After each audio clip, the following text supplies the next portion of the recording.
voltamos e, bom, o nosso bate-papo agora é justamente olhar para o nosso inciso 14, né? No bloco anterior, nós falamos sobre as inviolabilidades, inviolabilidade domiciliar e a inviolabilidade das comunicações, e agora o nosso inciso 14. O nosso inciso 13, nós já tivemos a oportunidade de vê-lo, né? Ele trata da liberdade profissional, nós estudamos, inclusive, quando trabalhando a classificação das normas constitucionais, falando genuinamente da norma de eficácia plena, esta norma em especial, a norma de eficácia contida, mas também verificamos o contexto da norma de eficácia limitada. O inciso 14, ele nos faz um link, nos conduz ao inciso 33, mas ele é muito fácil. Ele versa sobre informação. Ele diz para a gente que é assegurado a todos o acesso à informação, resguardado o sigilo da fonte, quando necessário, ao exercício profissional. Aqui a gente está falando do princípio ou da liberdade de acesso, direito de acesso às informações. Perceba que nesse momento nós estamos verificando justamente um teor de dispositivo que diz respeito mais à atividade jornalística, né? Porque, perceba, eu como um jornalista, eu vou ter a oportunidade de fazer com que você tenha acesso às informações, né? E aqui a gente está falando do exercício profissional, por isso lembrar da atividade jornalística. Eu te apresento as informações e você terá direito a acesso a essas mesmas informações. O interessante é que no finalzinho a gente encontra assim, ó, resguardado o sigilo da fonte, quando necessário, ao exercício profissional. Detalhe primordial aqui é lembrarmos que eu não tenho uma obrigação de te apresentar ou apresentar a fonte, aquela fonte que me deu a informação esta está sendo transmitida a todos, né? Agora, perceba, quando eu garanto, resguardo o sigilo da fonte, a responsabilidade daquela nota, por óbvio, ela é totalmente minha, né? Ela é totalmente minha. Eu não posso manifestar,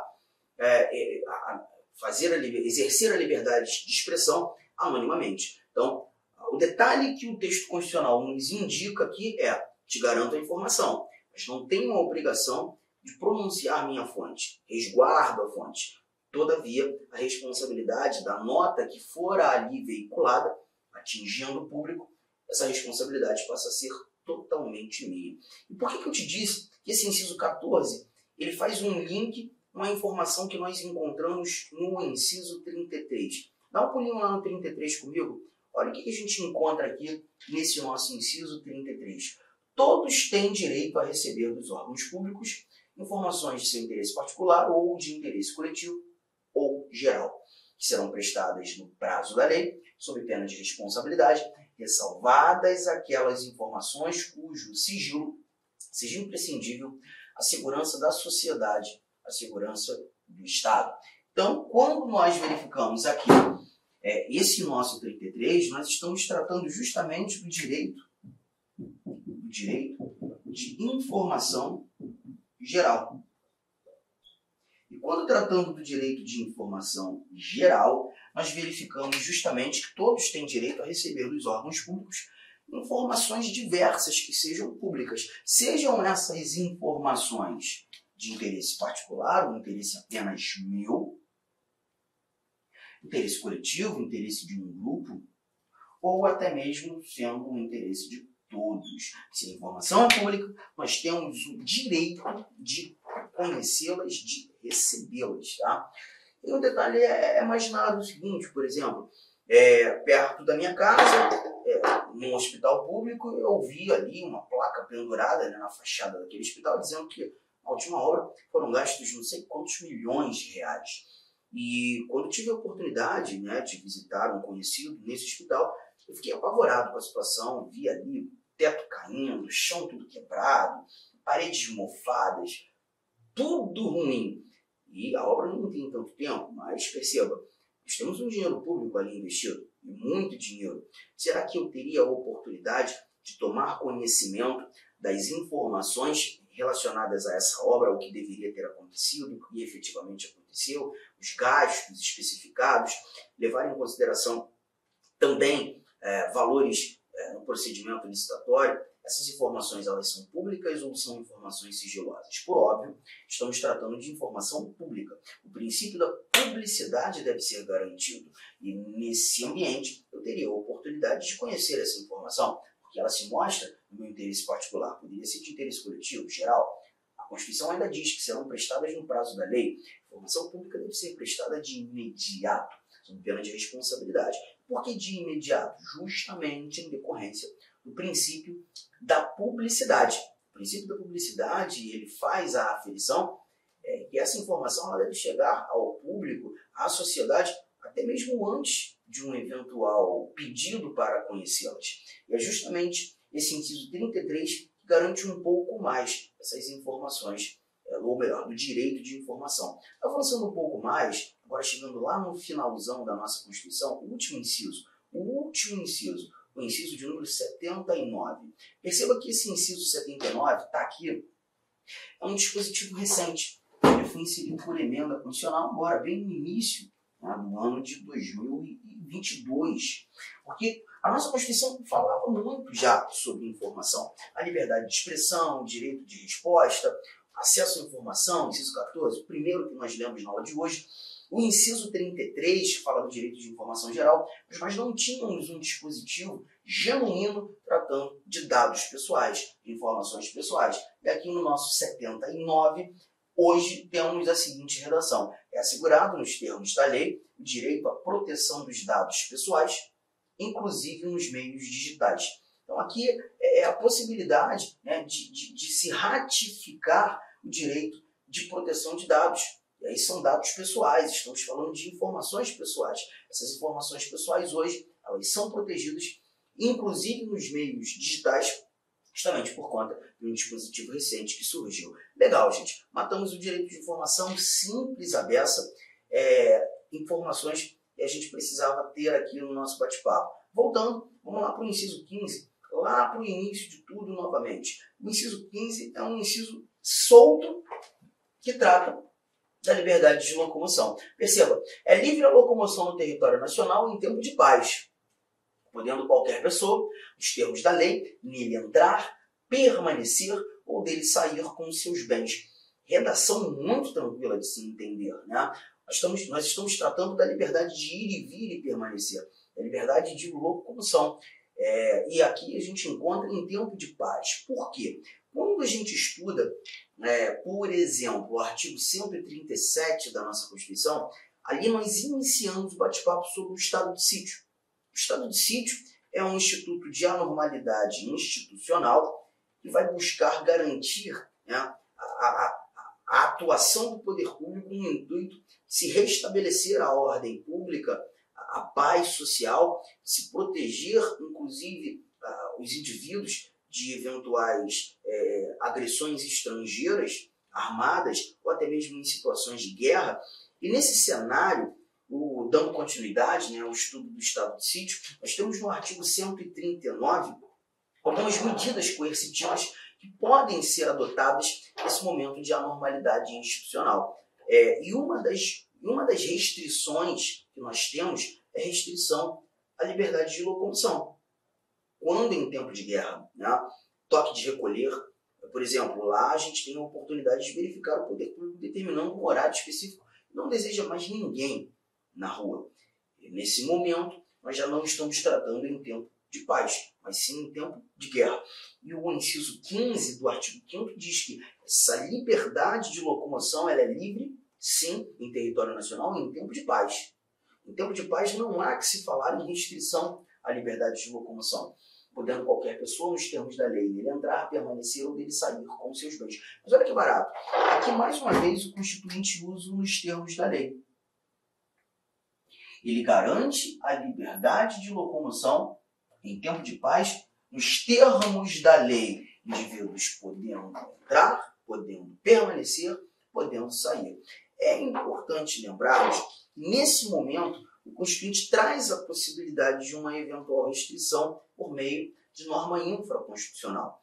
A lei da migração, por exemplo, ela determina a questão de estada de um estrangeiro de forma legal no Brasil. Só para a gente criar um aparato aqui de entendimento. A nossa Constituição, a nossa legislação, o nosso ordenamento jurídico garante o ingresso de estrangeiros, né, em documentos específicos, passaporte, por exemplo, sem necessidade de visto. Mas esse estrangeiro ele não terá a oportunidade de ficar no Brasil por tempo indeterminado. Esse indivíduo ficará no Brasil por tempo determinado. Ele tem no máximo 90 dias para estar no Brasil. A partir do 91º dia, ele já precisa ter visto ou de estudo, ou de trabalho, ou quem sabe visto de estrangeiro permanente, e não obtendo essa determinação legal, ele se mostra ilegal. Se porventura encontrarmos ele nessa situação, encontrarmos nessa situação, ele pode ser deportado, ser devolvido ao país de origem. E nesse momento, a gente está percebendo que a sua estada, a sua liberdade de locomoção, ela já sofrerá restrição. Mas perceba que nesse contexto, nesse interim, nós estamos verificando uma regra, uma restrição, uma condição, uma contenção estabelecida em lei. Pois o próprio Constituinte previu a possibilidade de restrições surgissem, obviamente razoáveis, mas nos termos da lei. Mas a liberdade de locomoção é muito simples. Ela não gera nenhum tipo de problema, conseguimos resolver com muita facilidade. Vamos mais. Inciso 16. O inciso 16 ele já inaugura um bloco de estudo, um bloco importante, um bloco que vai nos exigir algumas anotações. Aqui a gente começa a tratar dos direitos coletivos. O primeiro deles, o direito de reunião. Eu vou fazer algumas anotações. Vamos lá? Todos podem reunir-se pacificamente, sem armas, em locais abertos ao público, independentemente de autorização, desde que não frustrem outra reunião anteriormente convocada para o mesmo local, sendo apenas exigido o prévio aviso à autoridade competente. Então, desse nosso inciso 16, e é um inciso que costuma cair bastante em provas, nós temos algumas orientações muito importantes. Muito importantes. Perceba? Deixa eu trazer aqui a nossa telinha em branco para a gente começar as anotações. Direito de reunião. Inciso 16.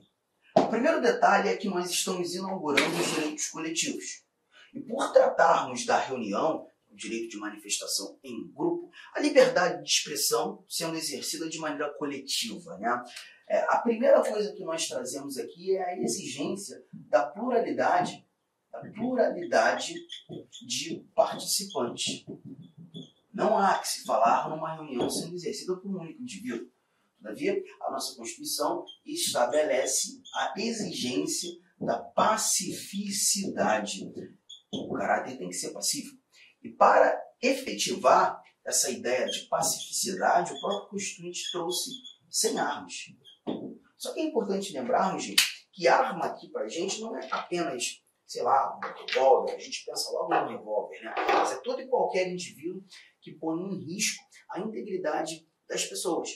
Por exemplo, o poder público ele vai buscar tomar conhecimento dos objetos que serão levados para aquele determinado evento, né? Imagine o seu time de coração, a torcida do seu time de coração, buscando exercer um direito de reunião, exercer uma manifestação e, dependendo do calor do momento, da situação do clube, da fúria, ira, da angústia dos torcedores, dependendo do local, né, bambus, hasteando bandeiras poderiam ser considerados armas de altíssima periculosidade. Então, na realidade, o poder público vai analisar os objetos que aquele grupo tem a pretensão de levar e buscar dizer se seria ou não razoável a utilização. Então, a gente não está falando apenas de revólver, de faca, a gente está falando de objetos que poderiam colocar em risco a integridade daqueles participantes. Legal? Só que tem mais coisa. A nossa Constituição ela traz claramente a não necessidade de autorização para o exercício da reunião. Isso aqui é muito importante. Eu vejo muita gente se enrolar e eu fico preocupado quando tratando esse valor de autorização. Perceba, imagine o seu grupo desejando exercer uma reunião e o teu grupo não atende os ditames estabelecidos na Constituição para tanto. Se o teu grupo não está atendendo os ditames constitucionais ao exercício correto da reunião, O poder público teria a oportunidade de negar o acontecimento dessa reunião? Poderia ou não? Se o teu grupo não atende os requisitos, não atende as regras do exercício correto da reunião. A sua resposta para mim tem que ser sim, Arthur. Se os requisitos não estão sendo preenchidos, se os requisitos não estão sendo atendidos, essa reunião pode ser dissolvida. Acredito que sim, é muito lógico, entendeu? Tá? Eu também concordo. Essa reunião pode ser dissolvida. Essa reunião pode, inclusive, nem acontecer. O poder público pode negar o acontecimento. Nessa linha de raciocínio, estamos ou não estamos condicionados à autorização? Quando eu faço essa pergunta, embolando a cabeça do aluno, ele diz para mim, sim, se o poder público pode negar o acontecimento, não é autorização. Lembre-se que você tem o direito de reunião. Se é um direito estabelecido, um direito estatuído na Constituição, nós não temos a necessidade de pedir autorização para exercê-lo. Ele é direito, é uma liberdade. Detalhe é que o teu direito acaba quando começa o outro. Então, o que a gente tem muitas vezes é um conflito entre as normas constitucionais que definem direitos. Um conflito entre direitos. E quando há um conflito entre os direitos, a solução para esse conflito vai ser sempre no campo da ponderação. Avaliar, colocar na balança os direitos conflitantes e buscar saber, naquele caso concreto, qual desses direitos acaba ganhando uma preponderância, uma prioridade. Então, na realidade, o negar, ele não é de forma arbitrária, ele não é de maneira não justificada, ele não é apenas não vai fazer, negativo. E se não, ele precisa ser justificado, porque quando não há uma justificação em relação à negativa ao exercício da reunião, nós temos ali uma conduta arbitrária do poder público ensejando a violação de um direito, já que a própria Constituição não traz a exigência da autorização. Se você pedisse, melhor dizendo, se você pedisse ou tivesse a necessidade de pedir a autorização, perceba, o poder público teria duas respostas para te dar, ou sim ou não. Concordam? E se você não tivesse o direito, tivesse que pedir pela autorização, esse não precisaria ser justificado. Então, a justificativa, ela é exigível, ela é necessária justamente pelo simples fato de existir um direito. E não garantir o exercício de um direito, a justificativa deve ser apresentada. Por exemplo, o teu aviso, e é já algo que eu vou anotar aqui, e há uma exigência sim, mas a exigência não é de autorização, a necessidade que o Constituinte apontou é de aviso prévio. No seu aviso prévio, você vai buscar informar ao poder público, por exemplo, o local do evento, o horário de início e de fim desse evento. Você vai buscar levar ao conhecimento do poder público um aproximado de pessoas que estará participando do evento. Você vai levar para o poder público informação relacionada à finalidade do evento. Tudo isso deve ser avaliado pelo poder público. E em avaliação, o poder público vai dizer se porventura seria ou não razoável o exercício daquela reunião, levando em consideração que outras várias pessoas não participaram do evento, nada tem a ver com o evento, mas também não podem ter seus direitos violados ou restringidos ou cerceados em decorrência do seu. A ponderação, ela acontece nesse sentido. E essa resposta negativa precisa ser justificada justamente para se mostrar os motivos pelos quais o poder público negou o acontecimento da reunião. Legal? E como disse, toda reunião tem horário de início e horário de fim. Então a gente também vai apontar aqui o caráter temporário. O caráter temporário para o exercício da reunião.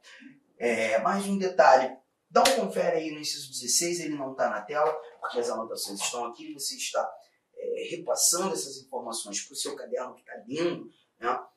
E aí você leu que todos podem reunir-se pacificamente, sem armas, em locais abertos ao público, independentemente de autorização, desde que não frustrem outra reunião anteriormente convocada para aquele mesmo local. Aí a própria Constituição já traz um valor de ponderação, desde que não frustrem outra reunião convocada para aquele mesmo local. O teu evento, que busca ser exercido num sábado qualquer, das 9 da manhã às 13 horas, naquele local específico, já tem um evento marcado para tanto. Então está percebendo que, olha a ponderação sendo exercida. Não seria nem um pouco lógico, né, permitir com que o seu evento aconteça naquele mesmo local e horário se outro já for ali determinado para acontecer. O não, a negativa seria razoabilíssima. Nós não teríamos nenhum tipo de violação ao seu direito de reunião, né? Desde que não frustrem outra reunião anteriormente convocada para aquele mesmo local, sendo apenas exigido o prévio aviso à autoridade competente. Firmeza, tranquilo, está aí o nosso direito de reunião, as anotações foram feitas, vamos voltar para o nosso material, porque nesse nosso material agora a gente começa também a falar do direito de Inicialmente, eu atos. gostaria de pedir licença para vocês, pois interrompi seus estudos, mas este vídeo é um vídeo demonstrativo para você conhecer os nossos processos.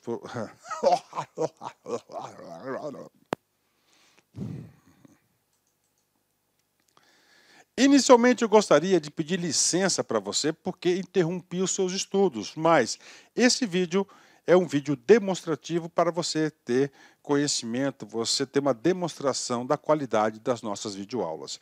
Eu sou o professor Lac, coordenador pedagógico da LA Concursos e especialista em concursos públicos. Somente este ano, em 2022, eu fui aprovado em 7 concursos públicos. É isso mesmo, 7 concursos públicos. E em 2022, a minha meta pessoal é de ser aprovado em 10 concursos por ano. E eu acredito que eu vou conseguir ser aprovado. E eu estou aqui para te ajudar nessa caminhada vitoriosa do concurso do INSS. O nosso curso online, ele é um curso super atualizado, super competitivo, ele fecha o edital, ele é top de linha e eu tenho certeza, se você seguir as nossas orientações pedagógicas, se você seguir o nosso cronograma de estudos, a nossa metodologia, que é o Personal Coach. O que é personal? É pessoal. O que é coach? Coach é pessoal. Coach é treinador. Então, você tem um treinador pessoal de concurso. Essa metodologia ela é baseada na ciência da administração, ou seja, resultado, meta. Todo dia você tem uma meta. Meta. Cara, se você cumprir essa meta, cara, papo sério, cara, você vai ser outra pessoa e eu tenho certeza que você vai ter competitividade para ser aprovado. A LA Concursos não saiu do nada. O último concurso do INSS, por exemplo, que teve o edital publicado em 2015 e a prova foi aplicada, salvo engano, em abril de 2016, eram 2.000 vagas, 2.200 vagas, né? 2.200 vagas, e nós tivemos a honra de aprovar 204 alunos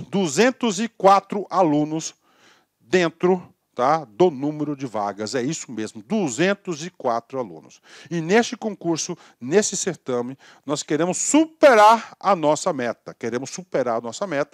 Essa turma, já tivemos 4 turmas pré-editais, agora a gente está na turma pós-edital do INSS 2022. Bacana? Professor, quanto custa? Está aqui, ó, apenas 10 parcelas de R$30 o nosso curso online, e nós temos o curso presencial também com transmissão ao vivo, né? Olha aí, né? Só para uma postagem do nosso Instagram lá de 2016, né? 204 alunos aprovados, ok? Meus amigos, minhas amigas, espero vocês aqui na LA Concursos. Vocês podem ter certeza que eu, professor Lac, eu farei de tudo mesmo, para que você atinja, alcance o seu resultado.